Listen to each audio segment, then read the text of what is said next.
Студио, тука сме во студио сме, нема кај да мрдаме. Од 16 часа знаете дека секојдневно сме со вас и верувам дека и денес ќе бидеме супер друштво. Леле, ова да ти кажам ми е досадно веќе супер друштво. Не дека не сакам да сме супер друштво, ама некако веќе ми е клише, а кога не знам што да кажам, тоа ми иде прво. Ама на вистина сме супер друштво, не може да не го кажеме. Па добро. Еве Душица кажа да не речете после Тино вака, Тино така. Го знаеш тоа со јавувањето на телевизија? Што?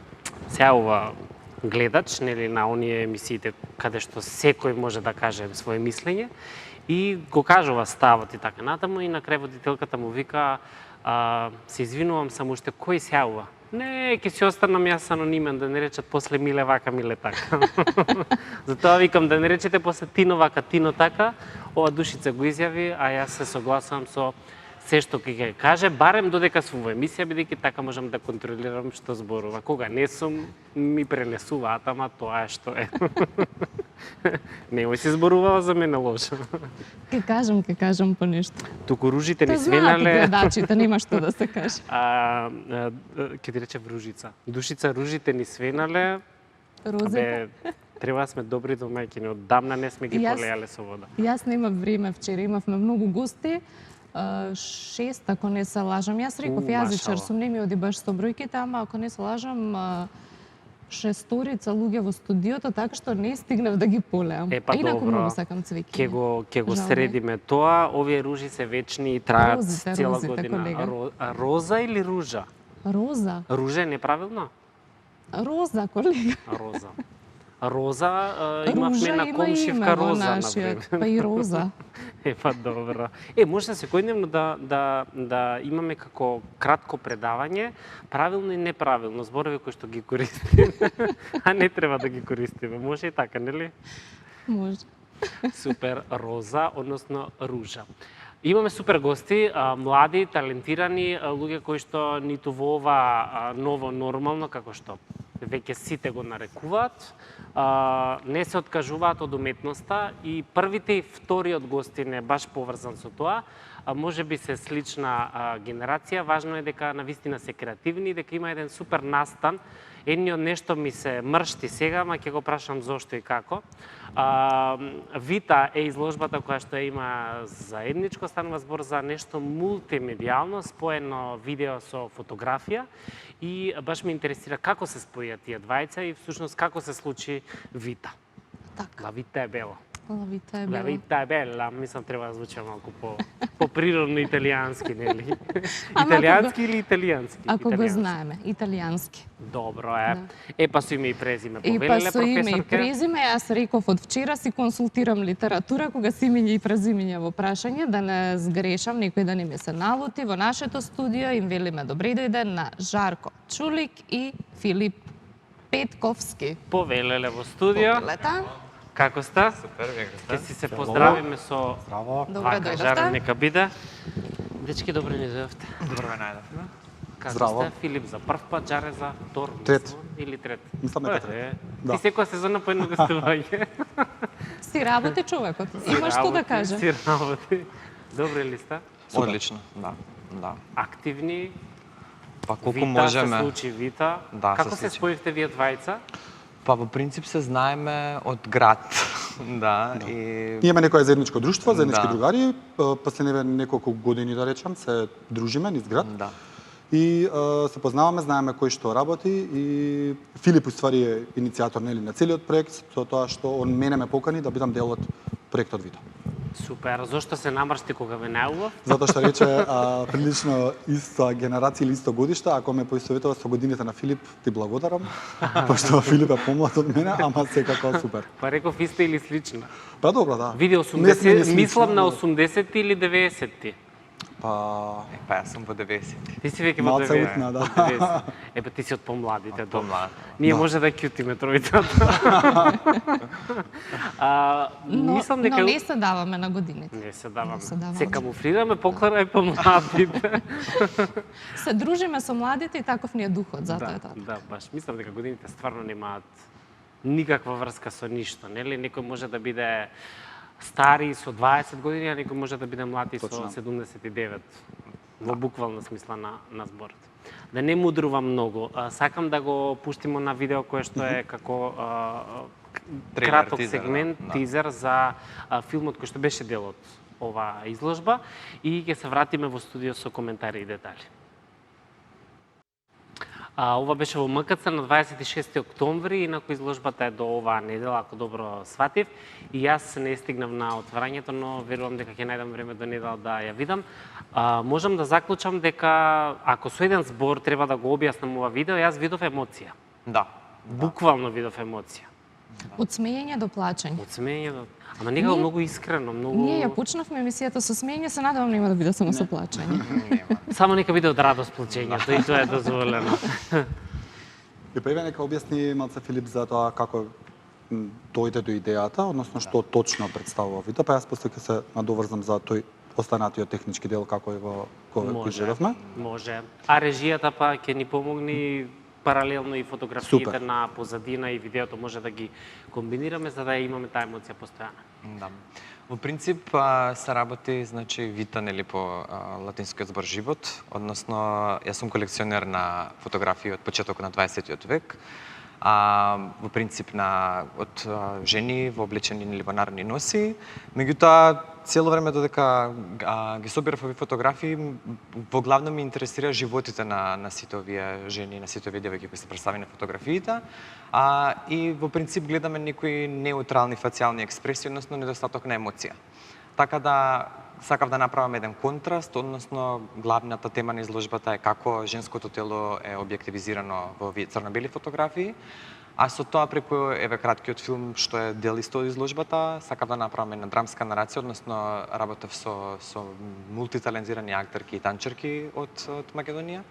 И односно додека вамо го третираат женското тело како објект, јас сакав баш да го третирам како субјект, односно да се осврнам на тие нивни емоционални состојби, што тие емоционални состојби ни кажуваат за нивните животи, бидејќи за тие луѓе на фотографијата многу малку знаеме, бидејќи никогаш никој не ги прашал, не земале основни податоци, не знаеме кои се, од каде се, меѓутоа според носијата што ја носат можеме некои карактеристики да дознаеме за нивните животи, меѓутоа не и доволно. Ова е како ремейк некој на Па, оние ова е- фотографии кои што ги имаш колекционирано или само инспирирано како основен почетен мотив?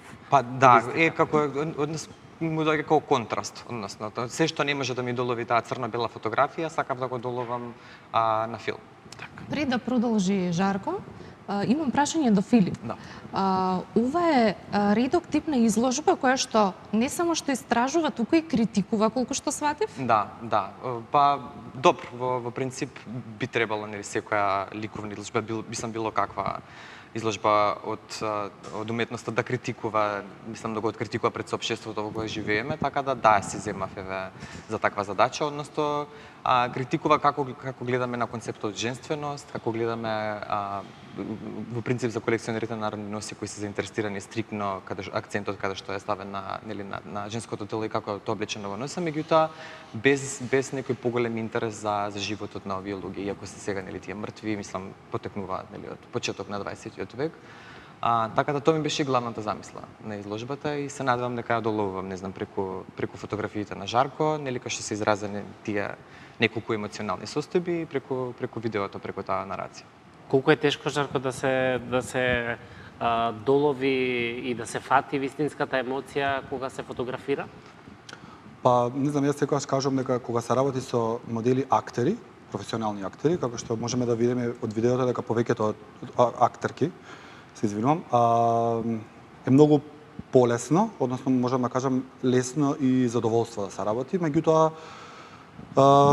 не секогаш, особено во условите во кои се работи, нели, не значи дека секогаш е тоа многу лесно или дека е тешко, меѓутоа кога работиш со актер и кога имаш јасна цел и кога сакаш да направиш нешто, многу лесно се комуницираш. И односот помеѓу фотографии и модел, во случајов актер е совршен, така да не беше нешто претешко, да кажам. Многу брзо ги снимавме, многу брзо завршивме со снимањето и многу лесно се одлучивме која фотографија е вистинската да биде на изложбата.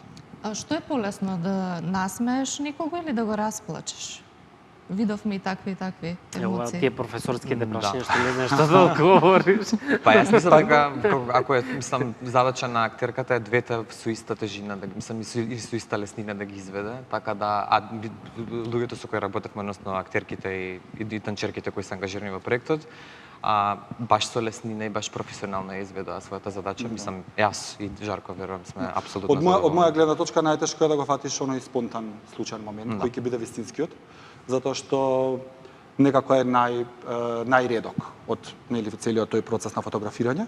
И можам да кажам дека тие фотографии се и најуспешни. Не секогаш, меѓутоа се најискрени. И затоа гледачот ги доживува како Па се и највпечатливи. Да.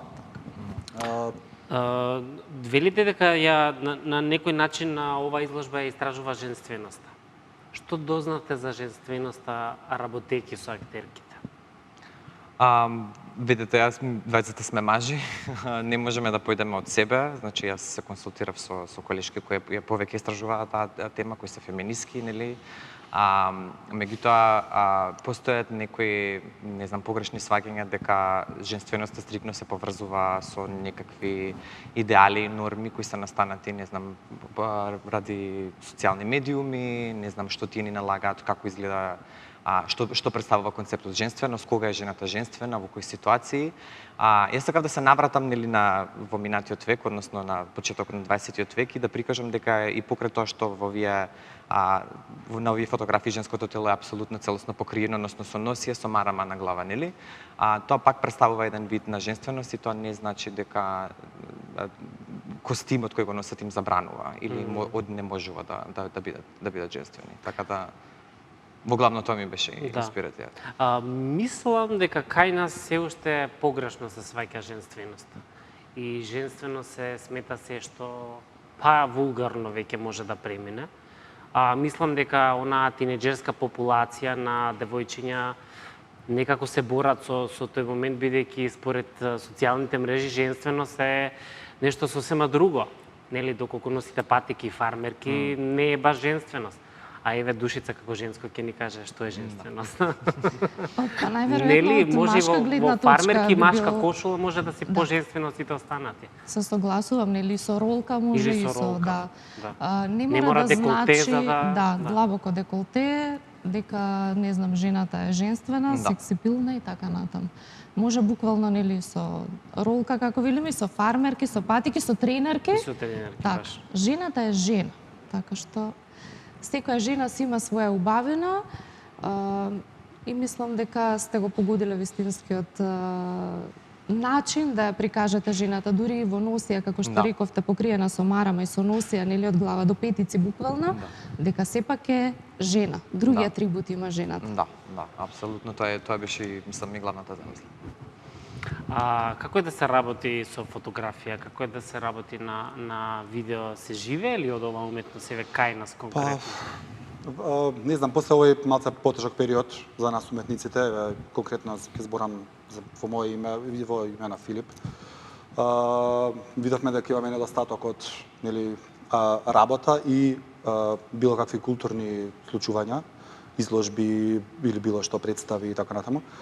Мислам дека Филип во право време одбра да го направи овој проект и ми е драго што јас сум дел од него, затоа што ми фалеше да работам на нешто и да направиме нешто за да можат и другите да го погледнат и дека со оглед на тоа колку луѓе дојдоа на изложбата и во вакво време кога малце треба да држиме некоја дистанца еден меѓу друг, свативме дека дефинитивно ни фали култура и ни фалат изложби, ни фалат случувања во тој домен. Така да, мене ми беше многу интересно и јас со задоволство прифатив да работам на проектот, затоа што некако и се плашев дека ќе дојде зима, дека ќе дојде есен и дека ќе има некој можеби пак затварања и нема да можеме уште повеќе да се фокусираме на тоа. Јас во тој момент кога Филип ми се јави, јас работев на еден друг проект во телевизија и малце бев зафатен, односно немав толку многу слободно време, меѓутоа ми дојде супер затоа што некако ми фалеше работа со луѓе и ми фалеше да работам некој проект што на крај излезе супер. Изминатава недела никако во нашето студио имаме ваков тип на гости кои што буквално во време на криза, на пандемија, добиваат сила, енергија, се креативни до максимум и имаме еве вакви настани и случувања во нашето општество, што е одлично, затоа што на луѓето им треба некаде да отидат, да разменат мислење, да видат се нешто случува, поразлично, нели, да. Да. А веројатно ова ви е на некој начин како терапија и борба со целата ситуација, како уметници претпоставувам дека нели за тоа се согласуваме целосно. Па не знам, јас од март месец кога почна со локдаунот, буквално останав, да не речам, не без работа, меѓутоа сите проекти што ги имав или што ми беа тековни, се паузира или се откажа, така да јас немав работено долго време, односно неколку месеци, да кажам, до август, септември, тоа е веќе пола година. И ова ми дојде како супер можност да се вратам малце назад. Да, во принцип, јас, од таму ми тргна идејата, јас без тази вратен од Лос Анџелес, каде што живеам, со ситуација останав затворен во Македонија и сите овие, нели, како се вика, карантини што ги поминавме, ми некако позитивно ми влијае, односно самата досада, нели, дома затворен ми даде многу идеи, многу мотивација за вакви проекти. Буквално беше некој таков муабет кој дали сакаш да работиме, да и онака ништо не правиме, така да и настана, да. Лос Анџелес ми спомна. Како е Лос Анџелес? Ајде да споредиме тука и таму. Па многу работи не може да се споредат. Многу и може. Многу, па да, малку се тие што може, меѓутоа таму работам, докторант сум на катедрата за светска уметност и танц на Универзитетот во Калифорнија Лос Анџелес или УКЛА. И таму работам како асистент, односно предавам предмети поврзани со танц и со култура. Ете, колега. Кај се најдовте сите професори денес? Да. Меѓутоа, бидејќи сум некако ептен навлезен во истражување и во пишување на докторатот, ми требаше креативно да се изразам. Така да овој проект и некако чудно е дека во принцип додека сум таму не помислувам толку, бидејќи сум свесен дека имам конкуренција, дека тоа е градот баш кај што се прават филмови, нели, изложби, што и да е. А некако Скопје ми е секогаш и погодно време и погодно место. И некако најдобро ја познавам оваа публика, се осеќам мислам за своја и луѓето со кои работам, мислам дека можам многу повеќе да се разберам. Така да тука се осеќам најкреативен. За споредба сега стварно мислам нема, многу работи се различни, меѓутоа не знам, јас сепак ќе преферирам Европа, ја сакам нашата земја, мислам сакам да сум тука, сакам да работам со луѓе од тука, така да еве тука сум некако поактивен, мислам. Свој на своето се чувствуваш, така. Уште еднаш да потсетиме, изложбата веќе е отворена, така, до кога може да се до 1 ноември е отворена, да, додека е во принцип од 9 до 22 часот. До недела, па потоа имаме планови да патува и во другите градови во Македонија, па и надвор, така да сега сме во некои подготовки, па ќе видиме. Само да не ги затворат границите. Да, тоа е. Нема може да патува во тој случај. Да. Дечки, фала ви многу за гостувањето. Ќе се видиме сигурно, ќе има прилики и поводи. Бидете креативни, чувајте се и ќе се видиме. Фала ви уште еднаш. Хвала. Фала и кај вас. Тоа обично така иде. Ке чекаме гостина да не покани на одбрана на докторската дисертација во Лос Анџелес. Може. Еве може, договорено. Си се поканивме сами. Да. Време е за кратка пауза и се враќаме повторно во нашето студио со нашиот следен разговор.